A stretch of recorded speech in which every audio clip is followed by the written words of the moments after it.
मोहम्मद बिन कासिम आया होता, भारत के मंदिरों में ताकत होती, तो महमूद गजनवी आया होता, भारत के मंदिरों में ताकत होती, तो मोहम्मद कोई न आया होता और इस दुर्ग को लूटने का काम न किया होता।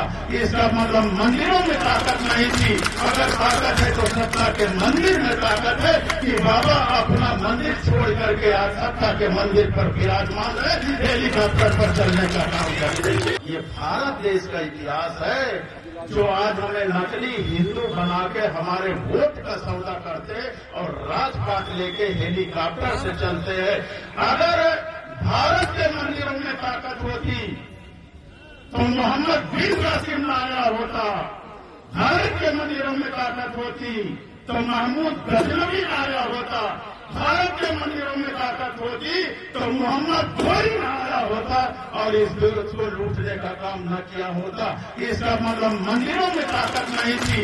अगर ताकत है तो सत्ता के मंदिर में ताकत है कि बाबा अपना मंदिर छोड़ करके आज सत्ता के मंदिर पर विराजमान है, हेलीकॉप्टर पर चलने का काम कर रही है। जब ये रचना की गई थी, जब ये रचना की गई थी, चाहे जो है रामायण की महर्षि वाल्मीकि जी की, चाहे महाभारत की, और एक और है रचना जो है, और महाभारत और एक और है जो वेद व्यास ने और लिखा है, गीता की रचना हो, चाहे महाभारत की रचना हो, चाहे वाल्मीकि कृत रामायण की रचना हो, चाहे रामचरित मानस की रचना हो, उस समय भारत में शूद्रों को पढ़ने का अधिकार नहीं था।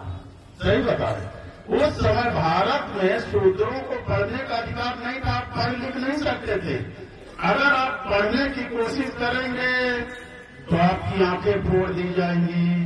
आप सुनने की कोशिश करेंगे तो शीशा पिघला के कान में डाल दिया जाएगा।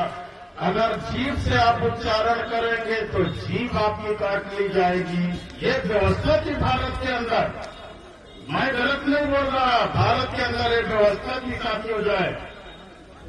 सार्वजनिक रास्तों में चलने की हमें इजाजत नहीं थी।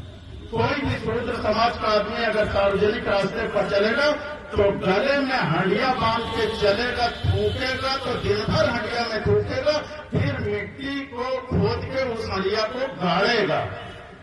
नहीं किसी समण का पैर फर जाएगा तो अपवित्र हो जाएगा।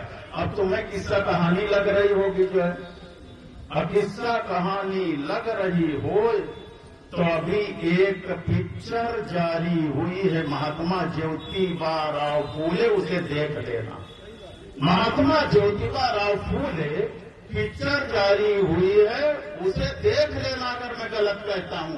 यही सारी व्यवस्थाओं के विषय में उसे दिखाया गया है जो भारतीय जनता पार्टी के लोगों को बुरा लग रहा है। इस देश के अंदर कमर में झाड़ू बांध के चलना पड़ता था कि जहां तुम बैठो बाद में उठो तो निशान मिटाए दो। पैर में चीथड़े पुराने कपड़े बांध के चलना पड़ता था जिससे तुम्हारे पैर के निशान मिटते चले जाएं, दूसरे का पैर ना पड़े।